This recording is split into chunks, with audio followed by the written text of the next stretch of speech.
Hello, I'm BX and welcome back to an episode of my Minecraft Xbox Update Adventures Let's Play. This is a Let's Play where I've been playing through the various updates that have come out for Minecraft on the console, building stuff, killing stuff, and of course, destroying stuff. And speaking of destroying stuff, that's actually what I'm doing in today's episode, because one of my big Minecraft resolutions of 2017, I guess you'd call it, was to work on the giant, divide in the world, the giant trench, the giant destroyed chunks, because from these destroyed chunks, which I'd hope at some point would go all the way across the world, I mean, that's realistically probably too much effort for any one Minecraft player to do in a reasonable amount of time, but I figure at the very least I'm going to have these destroyed chunks here as a cool testament to like, wow, that actually looks kind of interesting. It looks like there is a genuine chunk area here, and I figured why not extend that all the way across the world, if not a giant chunk size across, then at least 2 blocks, and that's what I've started to do, and at the moment you can at least see there is a trench here, you can hop over it, and it's kind of cool. It feels nice to hop over a giant gap, but I figured why not make the giant gap big enough or almost big enough to pretty much kill me, so it feels even cooler when I hop over it. And that is the goal for today's video,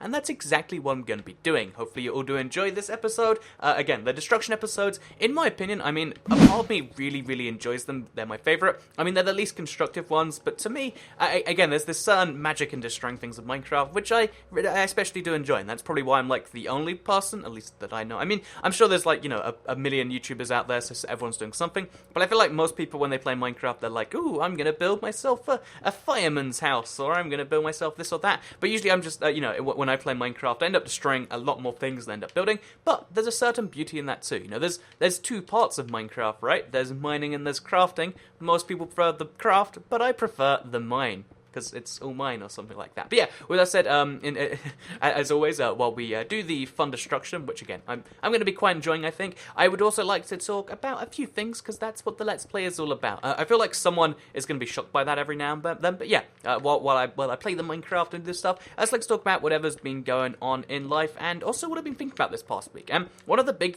things that I've been, like, really focused on is the idea of, like, the resolution of 2017, because honestly, you know, every now and then I haven't actually checked back and looked, but I know I have a lot of goals for Minecraft. I have a lot of goals for real life, and I said real life instead of real life, but I have a lot of goals for real life, not real wife, don't you worry. But I do have a lot of goals, like real life and stuff like that, and every now and then I think, like, you know, I am actually working towards all of them. I think I might, you know, miss a few because something, you know, lots of, you know, unfortunate circumstances genuinely out of my control, but I'm sure everyone says that. But yeah, basically, you know, it's one of those things where I think about it, and I came to the conclusion that, like, because I feel like most people, everyone changes, right? Everyone becomes a vastly different person at some point in their life, you know, or some number of points in their life. For some people, you only very subtly change. For some people, every year you're a brand new person with brand new friends and brand new, let's make up some things, brand new ways of dressing and brand new ways of thinking about the world. You know, that is, some people, they change every single moment, and some people are, like, entirely the opposite. They're much more, you know, I guess they stay the same for much longer, and the point I'm trying to raise with that is if you're the sort of person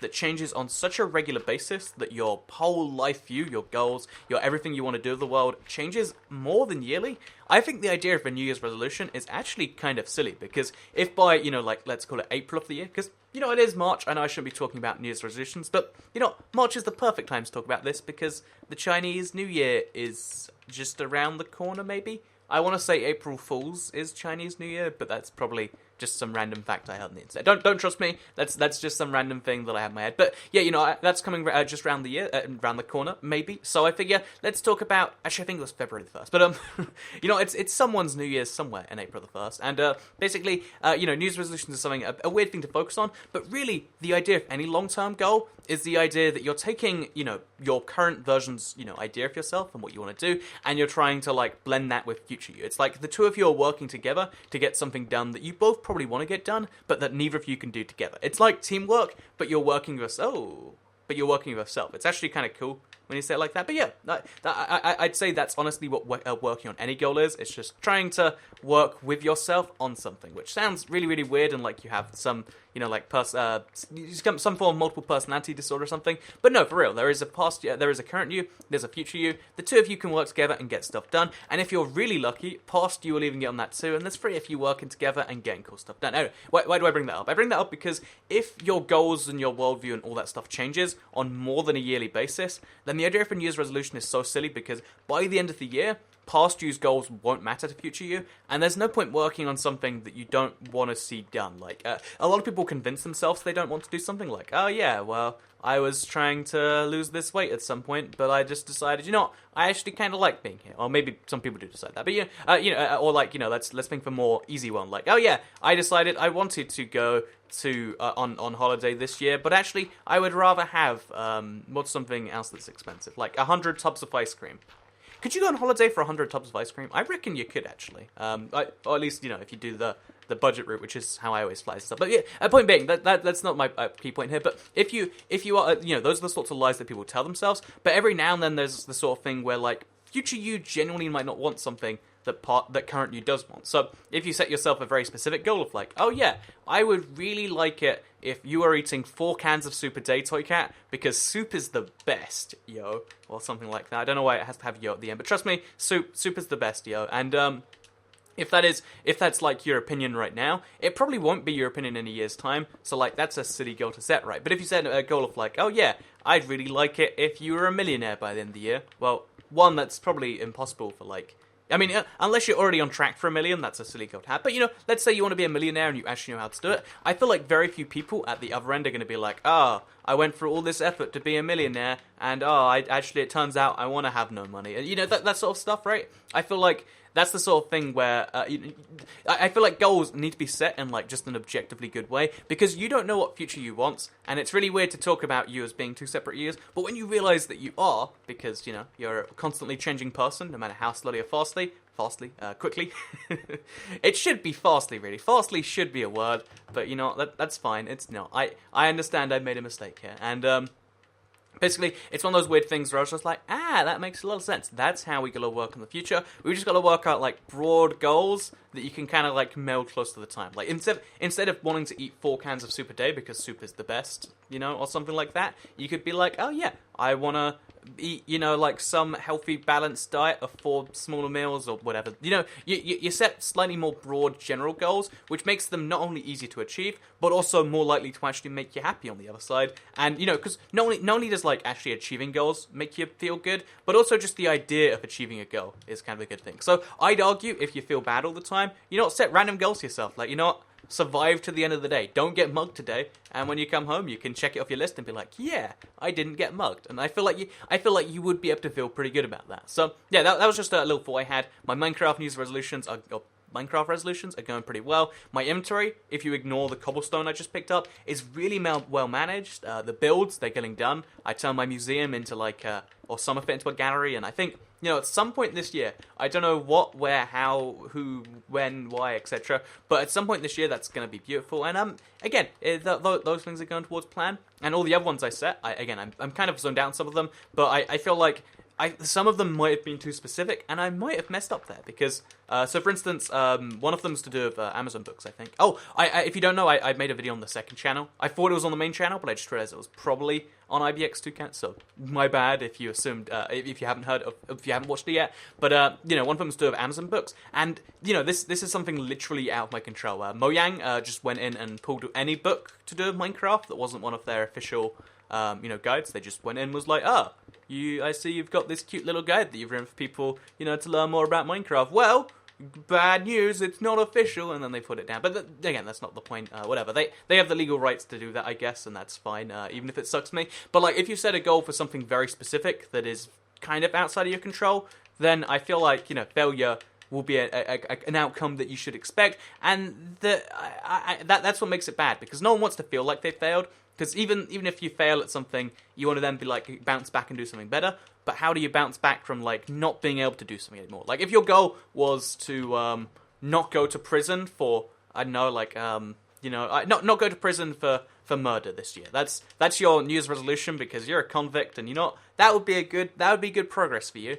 Then on the one hand, yeah, that's really easy to achieve. But if you don't, if you go to prison for something else, then like point I'm trying to raise here, specificity, I think is the word, is hard but important. And you gotta like get the right amount, because otherwise you'll mess up or something. Anyway, with that said, that's just kind of a little side thought I had. Good news, by the way, because again, my life's been going pretty well for the past couple of weeks. Like, I've been very, very happy. It's been wonderful. Not that, like, I'm saying every other time is not happy, but, you know, just, this is a good period of my life, I think. Especially because, if you don't know, as this video goes up, I am just landing in America, and I'm taking a small break over there because the winter is just about ending, and I wanted to, like, go skiing one last time before that happened, so I am doing that thing, and then there's also a bunch of videos I need to make there. It's gonna be a fun time in America. But yeah, basically everything's going pretty well on that front, and it's making me like pretty happy. But one of the things that was bugging me for the longest time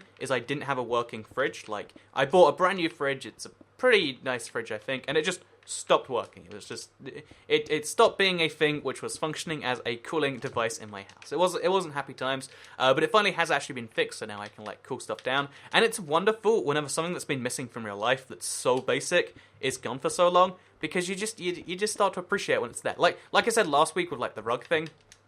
You know, like, you don't really appreciate how nice a rug feels until you go and feel some bad feeling rugs, and I feel like the same is true for a fridge. You don't appreciate that, you know what, there's this magical device that sits in your fridge and that just cools stuff down for you. You don't have to ask it, it just does it automatically. It's you know, imagine you had a literal man in your house that did that. Imagine there was like, you know, picture a tall man with a, you know, long, I guess, raincoat.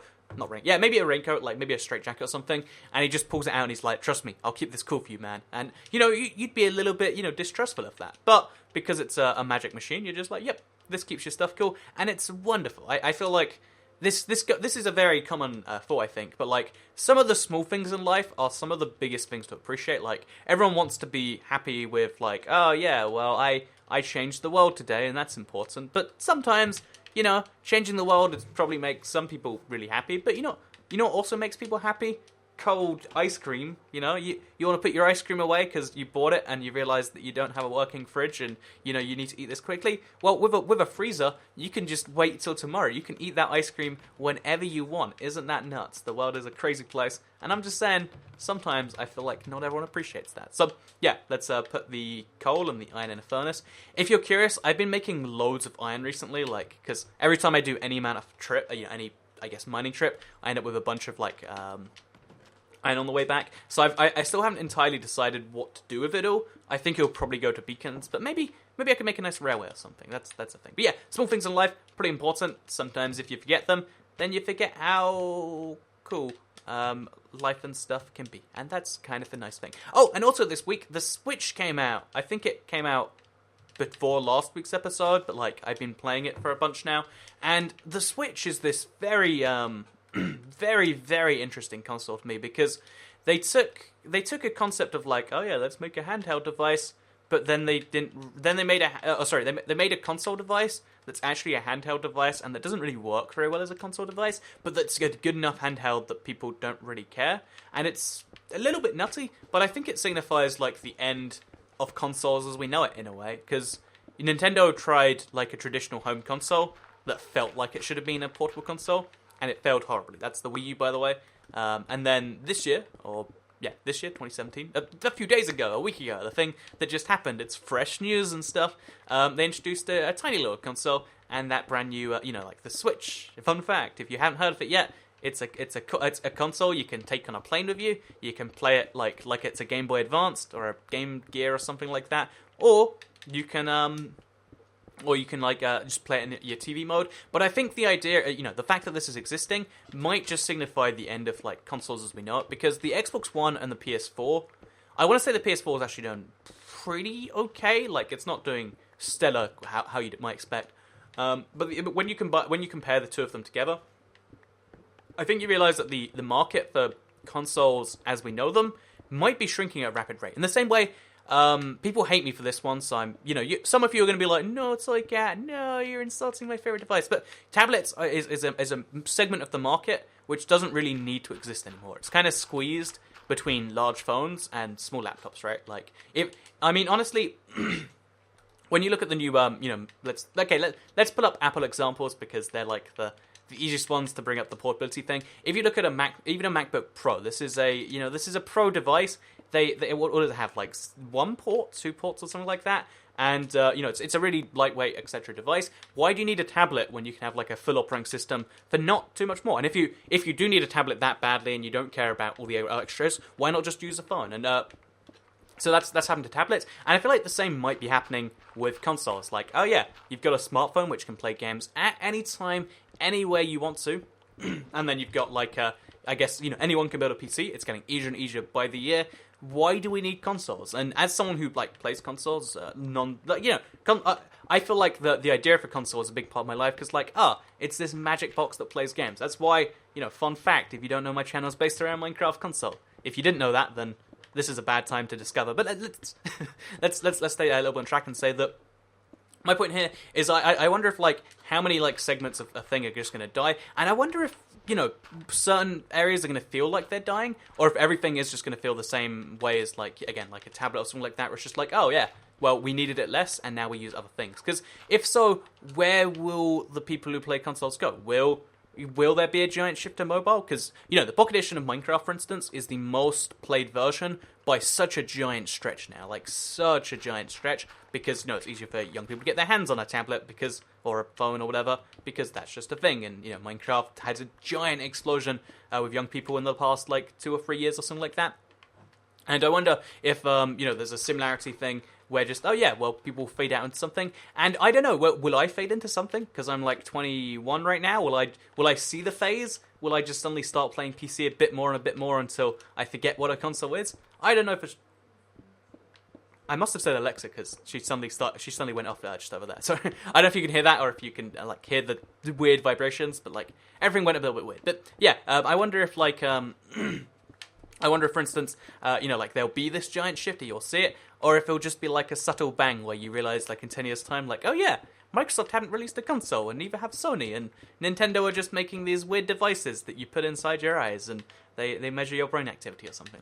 I know, that's the sort of thing I wonder, and it's just an interesting little thought that maybe we'll go somewhere, or maybe consoles will have the renaissance, the resurgence or something. I don't know for certain, but I do know that, less and less people buy consoles, and that is kind of a concerning point. So, yeah, that's my point on the Switch. I think the fact that they're going so different is a signal to that. I feel like we're kind of living in that time where we don't know what's happening. Is this the subtle bang, or is this just a big transformation? Who can say for certain? I can just say I really like the Switch. I mean, there's only one game worth playing for it. Don't buy one. Pro tip, I don't think many people will say this, but realistically at this point in time, it is not worth the money. It is because especially in the UK, because Nintendo raised all their prices because they can, because our currency decreased in value, but basically, so Nintendo, it's a very expensive device that plays one game right now, and in the next, 6 months, it's going to play 2, maybe 3 games, depending on how you really care about it, as well as all the, other stuff that releases for it. But, it really is just a Nintendo tablet, really, at this point, more than it is anything else, which is interesting because, again, that actually brings back into my main point of, oh yeah, well, tablets are kind of dying, and so are consoles, so we got this weird fusion that actually looks like, so far, it's doing pretty well. I don't think it will do well at the end of its lifespan. I think Nintendo will probably, cut their losses and make this their last console or something like that. But it's an interesting thought, regardless, in my opinion. But yeah, with that said, there's one more thing I wanted to talk about this week, because it's been something big on my mind about, how to get anything done. Because I feel like when you're doing anything in life, also I've been doing so much mining this episode, but I think it's good because we made, some real deep progress, especially with this ravine here. But yeah, basically, like I was saying, one of the things I've been learning in life is particularly in the past week, is just how important it is to learn how to learn something before you do it. So there's a lot of big examples of this one, but basically, there are lots of really fast ways to do impressive things. I think actually, if you look at anyone who does anything that seems like a big deal in the world, so let's say a person who the Nintendo guy who created the Switch. I don't know who's in charge anymore. I knew the old guy was called Iwata. Iwata. Japanese names, I can't do it. I'm sorry. I can't do pronunciation. That's my weakness. We all know that now? Okay. But yeah, basically, I know who used to be in charge, but whoever's in charge of Nintendo, you might think, wow, someone had to go through all those steps to get that designed. But truth be told, the people who work at the very top, they have, the craziest efficient workflows. Like Bill Gates, for instance. He just, I think he plays around in villages in Africa to, save malaria, I guess. Save people with malaria. He does stuff like that all day. When you realize how to optimize your life for workflow and stuff like that, I feel like you can make such a big difference. Okay, so let's give you a good example, because this is one that came to mind. if you try to, so when I first tried to make a game, back when I was like 10, I first learned about some programming language. It was probably like HTML, in fact, let's say. I don't think it was, but like really, really basic language. Everyone knows HTML, right? With the B tags and the P tags and whatever else. Really, really basic language. And I was just like, oh yeah, well you could program a game if you just programmed each individual frame and just made some like clicking action go from one to the other. But, I could have sat there and done the whole thing and actually, programmed every single frame off a game, made them, like, link into each other with, like, image maps or whatever. But instead, if you just spend a little bit more time working out how one would make a game and you realize that's not the fastest way, instead of spending 40 hours working on terrible images and making probably a bad end product from that, you could spend 10 hours making this much better experience that is like a real game as opposed to a fake one. And I feel like, that doesn't just go for like, oh yeah, you spend 10 hours learning and then 10 hours doing, as opposed to, an hour doing and 40 hours learning. I feel like you could spend 40 hours learning and like a single hour doing. And then you could do that single hour of doing over and over and over again. And I guess the point here is like, not only, if you're doing something once, it's still best to learn how to do it. But if you're doing something like 10 times, so like, I don't know, cleaning your house or like, going shopping? Yeah, that's something I should learn to do, actually. But, it's an important part. When I first lived by myself, like, I guess it was 2 years ago, or lived with my brother and then girlfriend, like, you have to learn how to shop for stuff, because otherwise you starve or you run out of money. Or both. Actually, I guess you starve because you run out of money, or you eat terribly or whatever. And you have to learn how to do stuff like, oh yeah, this is how you shop effectively. And the point I'm trying to raise with all of this is learn how to do stuff, because the amount of time you can save by knowing how to do something correctly is pretty shocking in so many circumstances that I just feel like it's something you should all do. But I hope you did all enjoy today's video regardless. I actually want to go see the trench, like hop over it, see if it feels cool yet, or if we achieved nothing today. I hope we've achieved something, because otherwise we'd have spent too much time not doing it rather than learning how to do it. Although I think when it comes to the stone blocks in Minecraft, like I've got the efficiency pickaxe, I've got all the stuff I need. I think realistically it's not the biggest of concerns. But let's go check instead. Let's see if I feel cool when I jump over this thing. Okay, yeah, I thought it only got like a few blocks deeper. But you can see right here, like, this is a scary thing to hop over. Like, it's full on intimidating. Especially when you compare it to like that over there. So let's see if we can make it. Okay, we can. Especially when you compare it to this over here. Like, this is a little bit nice, but it's not the same level of scary as it. It's just not. So yeah, that's a cool little change that has been made, and I guess over the next year it'll get bigger and bigger and bigger because past me wanted it, and future me kind of does too, and that's what makes it good. But I hope you did all enjoy this video. Like if you liked it, share if you really liked it, and subscribe if you're new around here. I make videos like this one every single day on my channel, and if you subscribe, you'll see them daily on your homepage. Thank you all very much for watching. It's a little early in the morning, that's my boy's voices like this. I hope my flight didn't crash into the ocean, and I guess if you hear that one has from London to Colorado, then, I don't know, leave a comment saying rest in peace, toy cat. But if you didn't, then, I don't know, tell me what you think about cats and grocery shopping in the comments, because I'll see you next time. This is the worst ending. Bye.